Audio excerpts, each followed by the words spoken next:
ఈ రాంబాబు చేసిన తంట అదే అంటారు చూడు, పల్లెల్లో అంటారు, దావంటి పోయే మారేమని ఇంట్లోకి తీసుకున్నాడు అనే పద్ధతి అంబరాల సాంబరావుకి ఇది వర్తిస్తుంది. ఊరుకుని దాన్ని లేపి తన్నించుకుంటారంటారు చూడు, అది కూడా అంటది. ఎందుకంటే ముందు రోజు ఏమన్నాడు, రెడ్ బుక్ ఏమి నా కుక్కలు కూడా భయపడవు అన్నాడు. సెకండ్ రోజు ఏమన్నాడు, పెద్ద ఆయన తిట్టినాడు.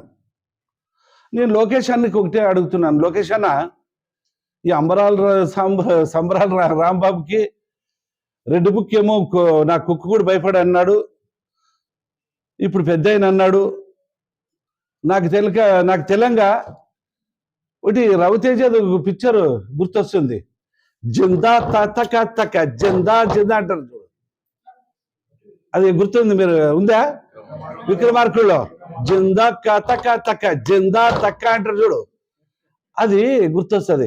దానికి ఆ రకంగా అంబరాల రాంబాబుకి చేస్తే బాగుంటుందేమో. మరి నిన్న మొన్న అది జరిగిందో లేదో తెలియదు, కానీ ఒకవేళ జరగలేకపోతే ఇప్పుడు మాట్లాడిన మాట సంబరాల రాంబాబు మరీ మాట్లాడతాడు. లోకేష్ అన్న, నీకు మొక్కి చెప్తున్నాను, అప్పుడన్నా ఈ జిందా తతక తక జిందా తతక అనేది వినిపిస్తే బాగుంటుందని మా లోకేష్ అన్నని నేను అడుక్కుంటున్నాను.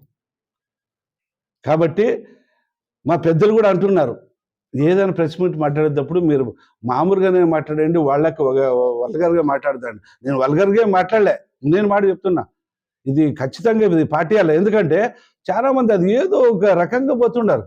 కాబట్టి ఇప్పుడు మాట్లాడే వాళ్ళందరికీ కూడా మా లొకేషన్కి చెప్తాను, రేపు అసెంబ్లీలో కూడా చెప్తాను, జిందా తక్క అని ఖచ్చితంగా మాట్లాడాలందరికీ ఆ ట్రీట్మెంట్ అందియాలని చెప్పి నేను కోరుకుంటా.